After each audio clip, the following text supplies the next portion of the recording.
come together to fellowship, share our gifts.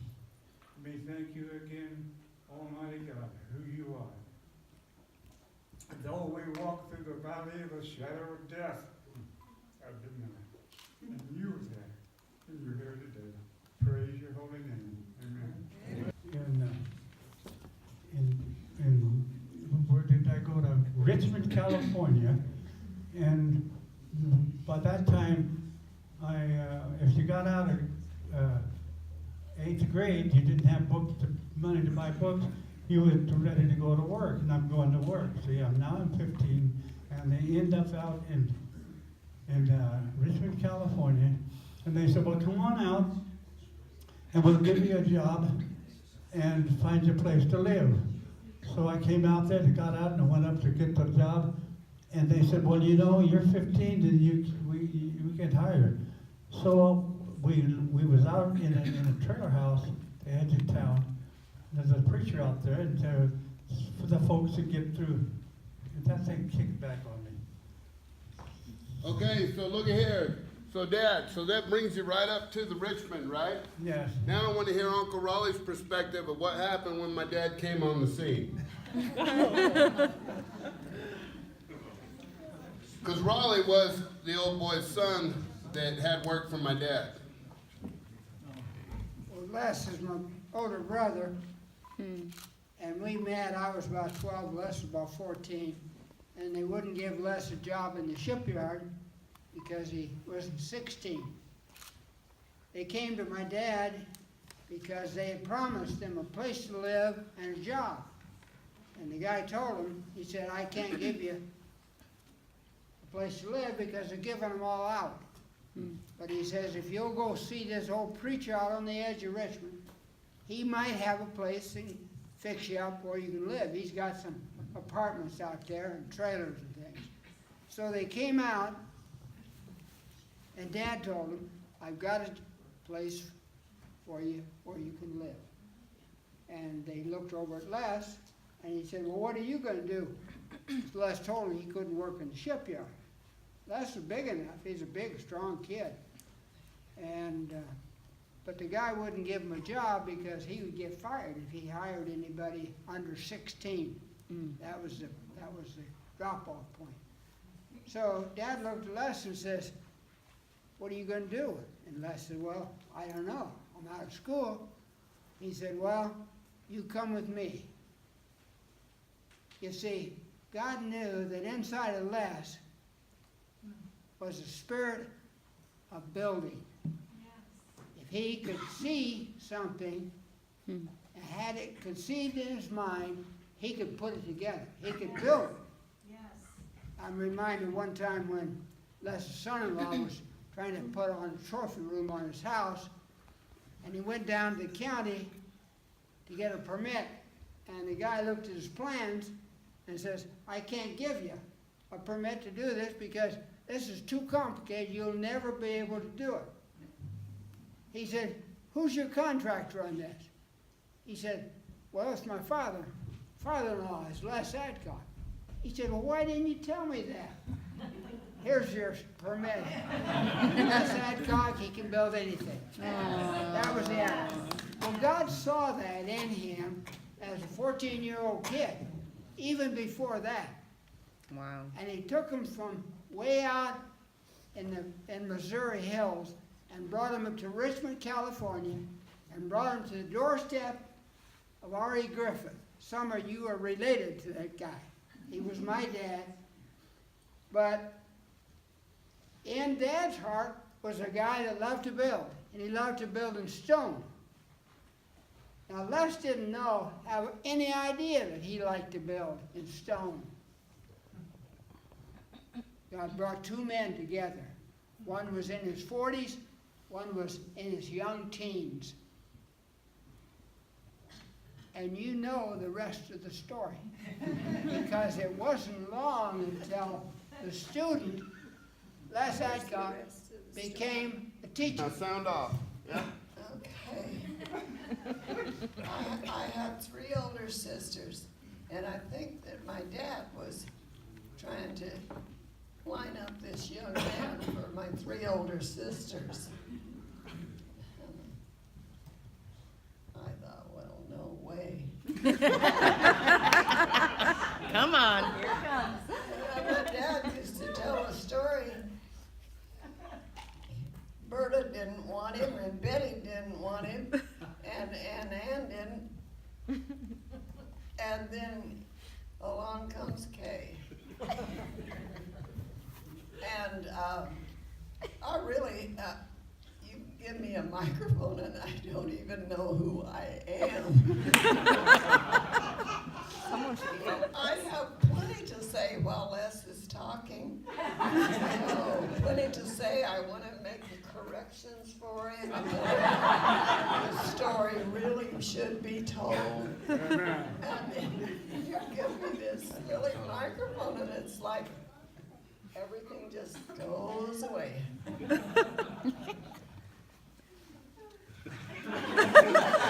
That's called natural attrition. So before too long, Korea broke out, and my dad was drafted and was called off to go overseas, and my mom could not stand that and was not willing to gamble him not coming home and not being able to tie the knot and have all those kids that she always wanted to have. So they got married, my dad went off to Korea, and the next thing you know, Bonnie came on the station. So go on up there, Bonnie. Tell us the story. And we'd like to hear her perspective. Sing that song, Bonnie. You're So gonna Bonnie was practice. born when my dad was overseas, Yeah, she was 6 years. fighting the communists of China in Korea. Okay, so my first introduction to the dude, I can remember standing in a room that had kind of a pinkish glow like his shirt has, and a door opening, and a little ball with blue stripes and red stars came rolling into the room. And behind it was this guy. And that was our first meeting. That's the true story. And it was a difficult job to raise them. I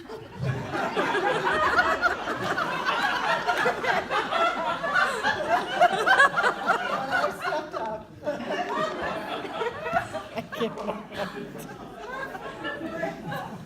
remember once Bonnie said to Tanya, well, Tanya, you know our mother was just a teenager. And Bonnie took charge as and even said a little, make no mistake about it, I am number one. And she has been the standard bearer. And last night I watched all 6 of my siblings, everybody kind of went into their role. Bonnie went into a role of leadership. It was actually pretty impressive. She wanted to take everything that was bagged up and at least break the seals on them and get them open. And I kind of thought that might be not really the best use of our time. But we spent probably an hour and a half just opening stuff. So she knew that when we came in here this morning, we could just bang it all out and put it in stuff, My recollection of the whole thing is, we all did learn how to work. Tanya, what do you got to say? Well, and tell about Bonnie. No, Mom, you lost your spot. See?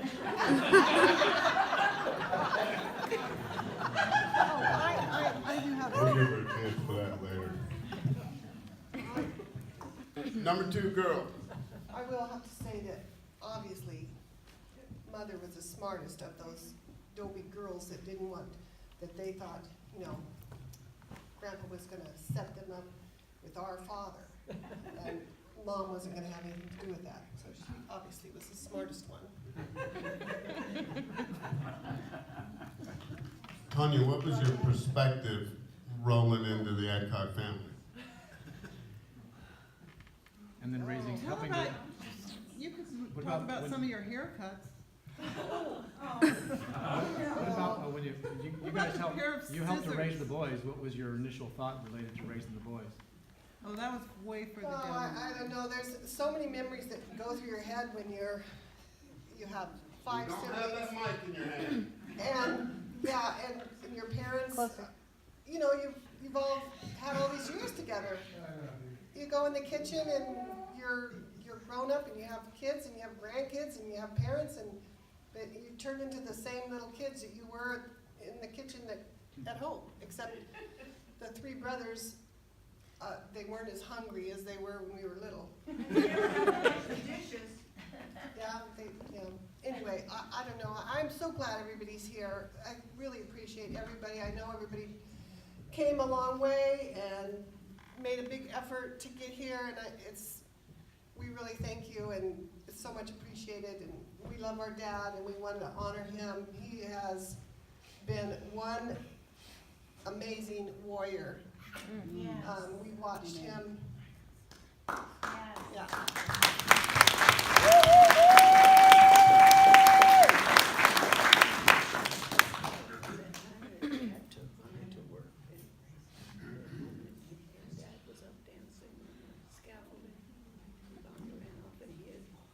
I don't know that story about him. Oh.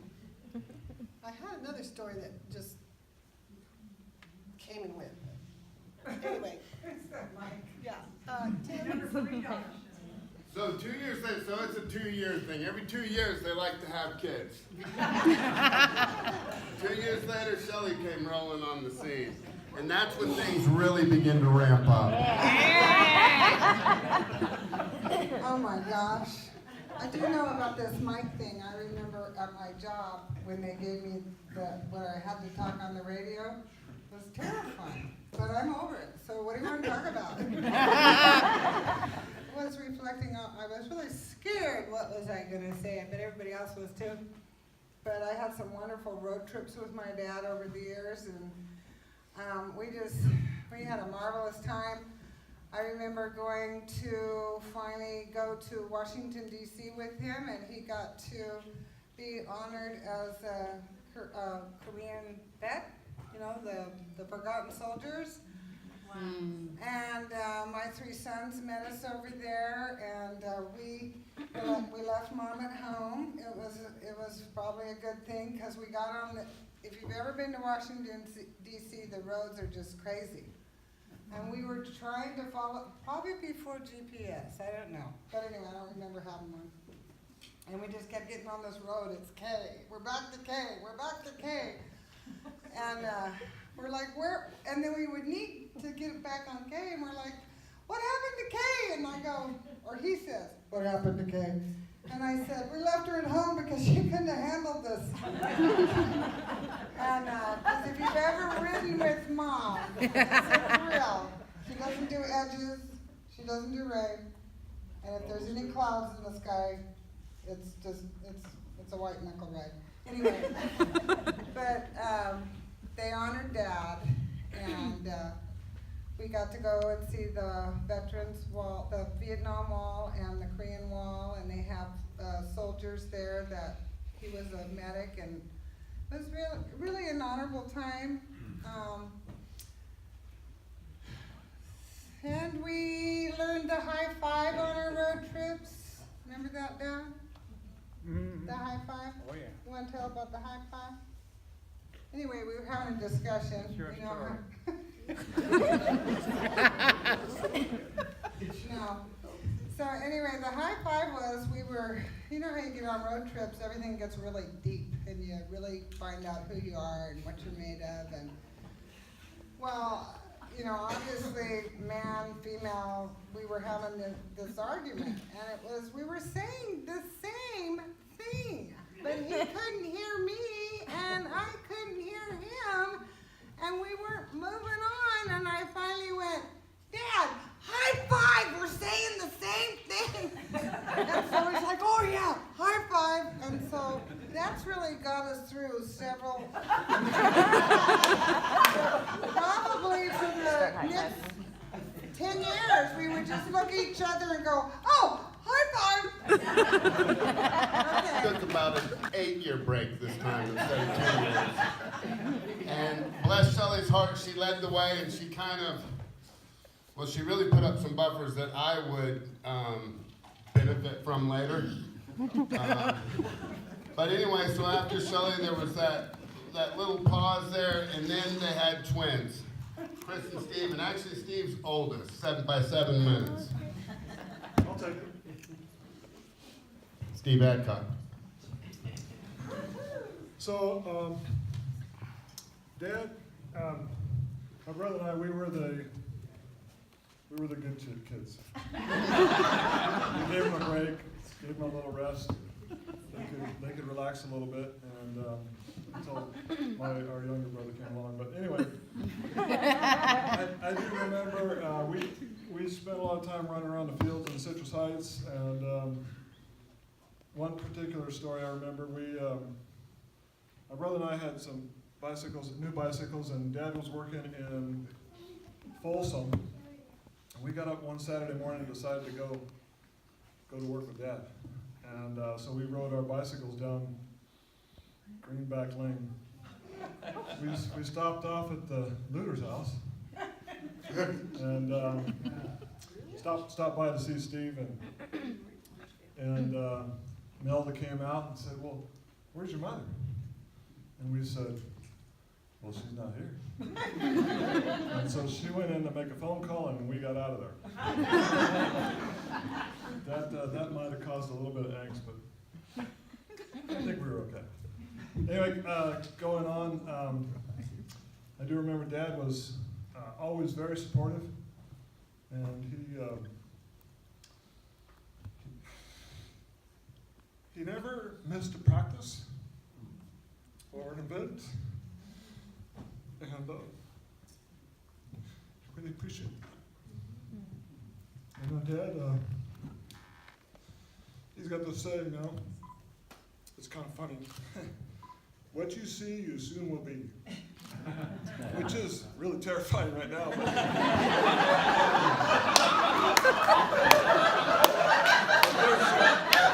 There's some good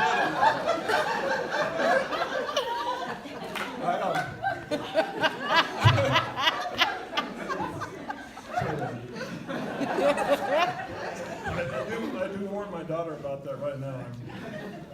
But Dad was always a really good model for a father, even though he didn't have a good model. Thanks, Dad.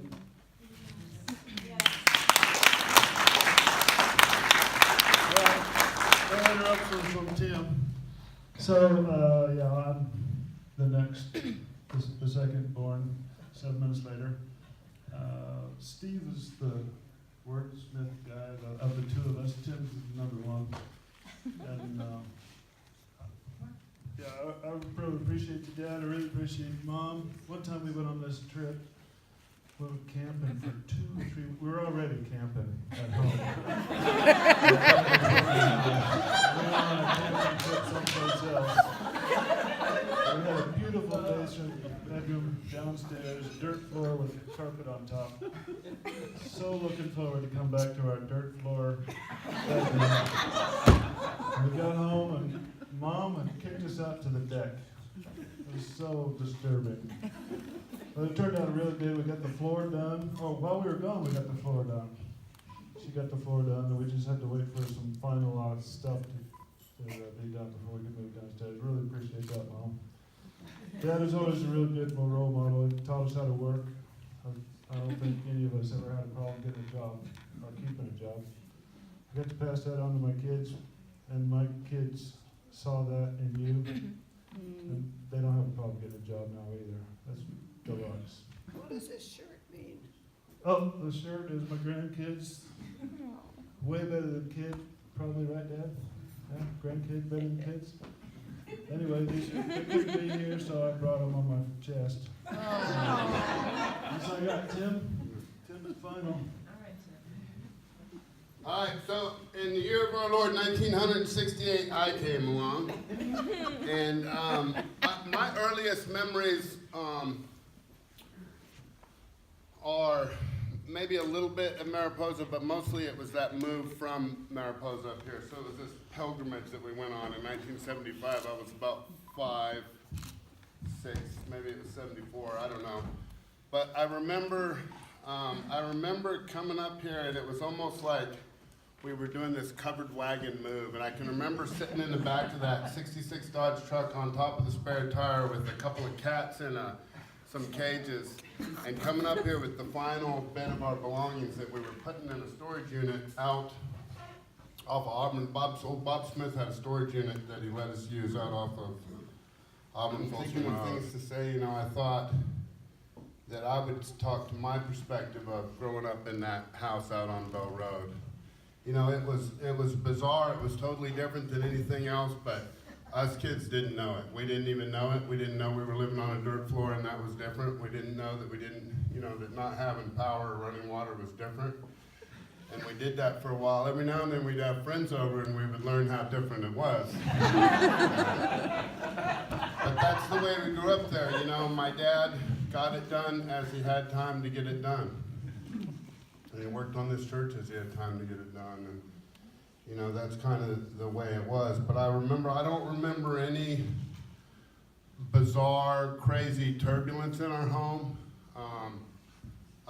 Normal stuff, but it was nothing over the top. I always knew that I was loved.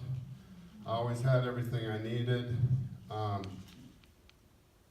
And that whole process of growing up out there, you know, I would reach back on those times for strength later on in my life when I found myself in bizarre situations and some pretty rough situations. I could draw on that childhood.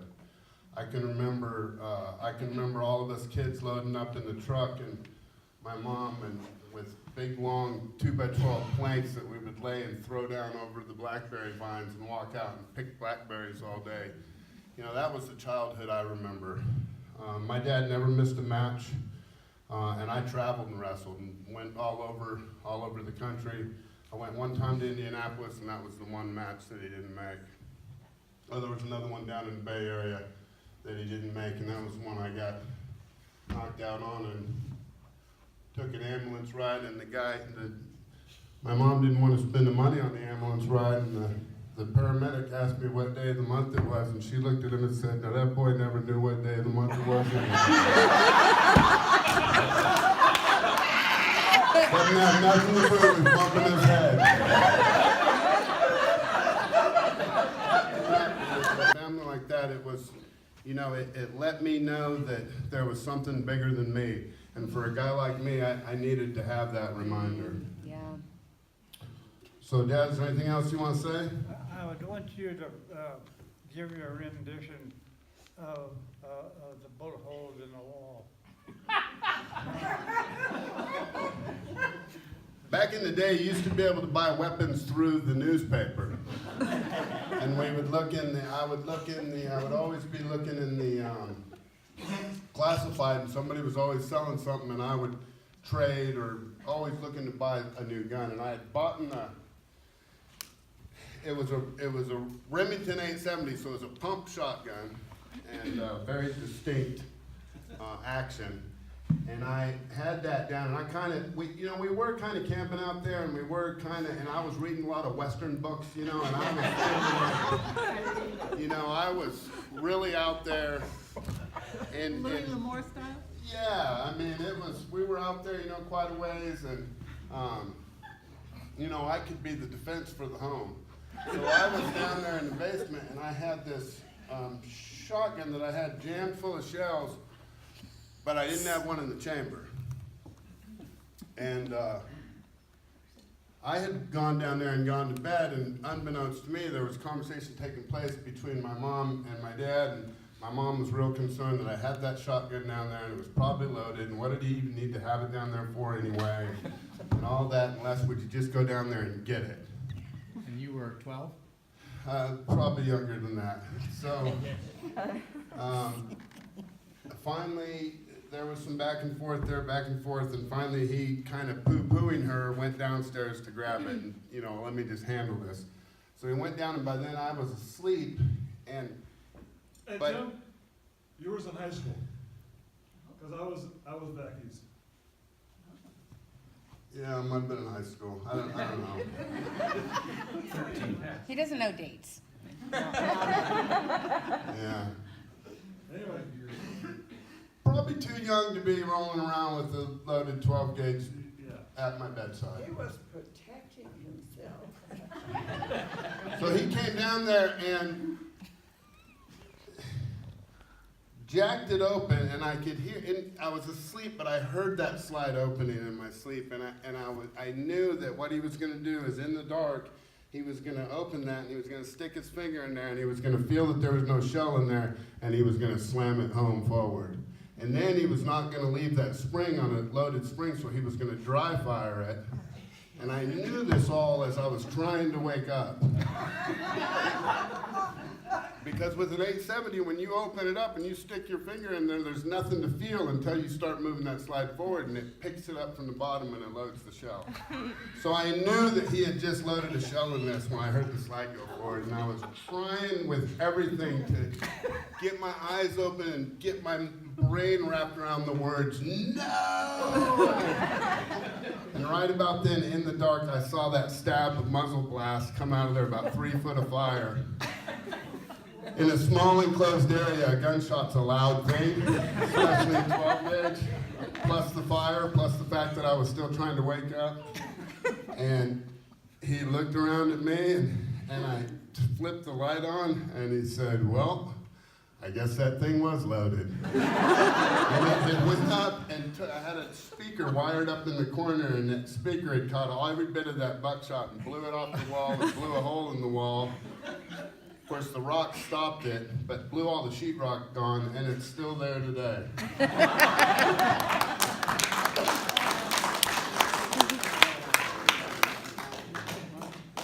Is there anybody that wants to say anything? Please come on up and say what they'd like. Best summer of my life.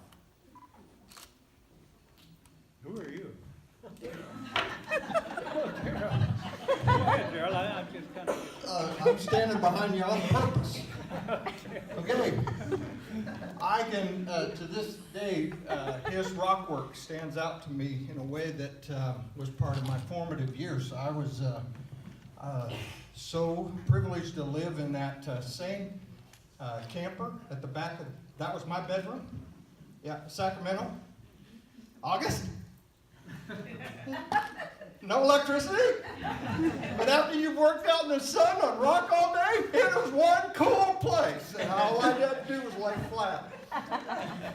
My uncle had to be at the restaurant before the sun came up, and every morning he bought me breakfast. And there were many, many nights that customers had to have this fireplace done. Some of the chimneys were 3 stories high. Well, when you have an artist, you have to have 18 to 20 rock per level so that he can put the right rock in the right hole. And you got to mix the mud, and you got to get the mud up 3 levels.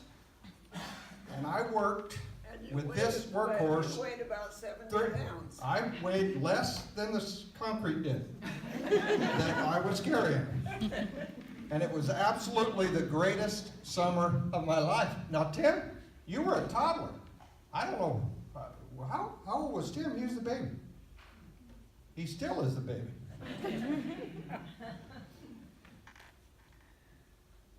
That's a contradiction as you look at him now, isn't it? Where is he? I thought he'd come and get this microphone by now. He walked out. Oh, well, we all have to go to the potty now and then. I get that. Okay, so here's 2 stories. That was one, and then the other one was he came up and laid the rock for the Wairika Church of the Nazarene. My daddy was pastor there. Now, listen, if you want Les to be wonderful, just put him alongside of my daddy. They just absolutely were best friends that had to wrestle every night. Grown men that size wrestle every night.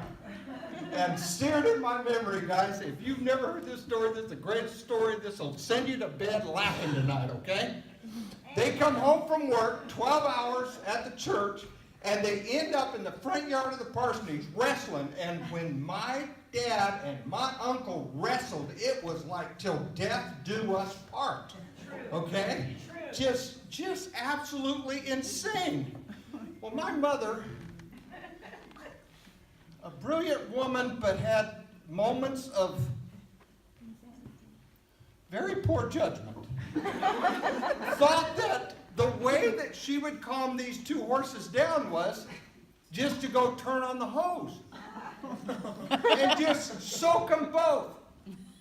And this man is the only man that has shoved a hose right down my mother's bra, right down into her britches, and that hose was going, and I saw the look on my face, and I couldn't sleep for 3 weeks, Uncle Les. You just absolutely petrified me.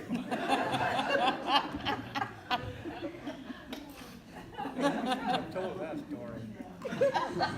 You wish that would have died with Mom, huh? No, it's alive with me.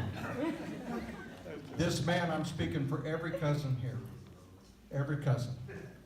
You'll say amen. Amen. This is the real guy. Yes. This is a real deal. Yes.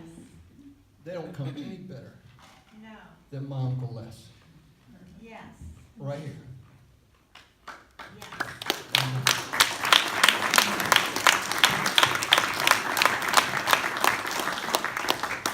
You're so sweet, Aggie. When I married my husband, I thought I was marrying, when I married him, I knew he was gonna be a preacher. But, and we went away and studied to fulfill God's call in our lives. And unbeknownst to me, having lived in California for a good part of my life, it took me to the Midwest and took me to the Northwest and took me to Southern California. And then in Southern California, it looked like we were gonna be moving to the East Coast. And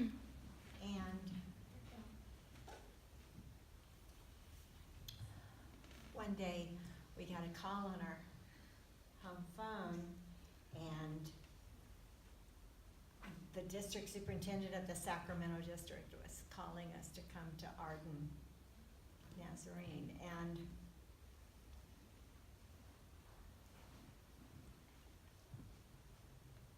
all my life, my favorite song has been "This World Is Not My Home, I'm Just Passing Through."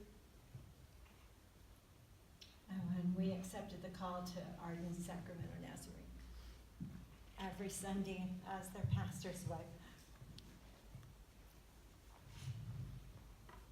I looked a most beautiful rock wall with a cross that my Uncle Les and my grandfather had built. It was the closest thing to coming home that I've ever had in my life. As a PK, a preacher's daughter, and then a preacher's wife, prisoner of war.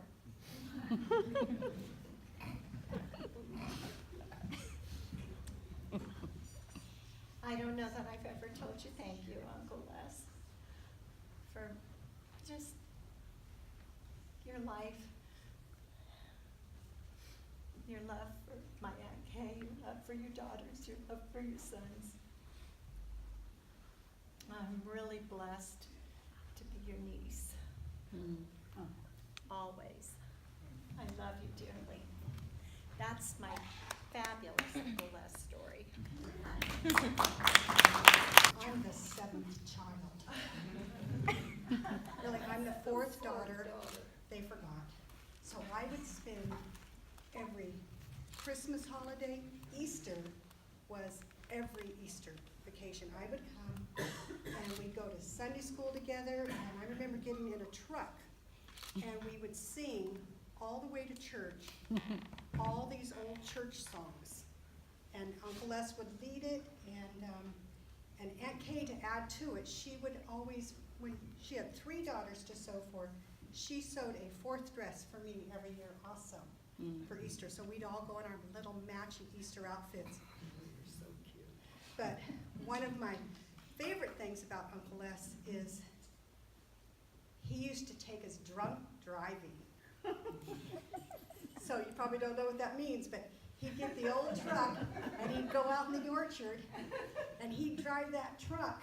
And us girls would be in the back, and it was just the four of us. The boys didn't get to do it yet. They weren't old enough. And we'd be in the back holding on for dear life, and he'd be driving over all the bumps like he had a Jeep, but it was a truck, and we'd call it drunk driving. Oh, take us drunk driving. He's keeping such a stone face here. He liked to keep that one secret. This was my other father. He was really my #1 father for years, and he was who I looked up to. So thank you.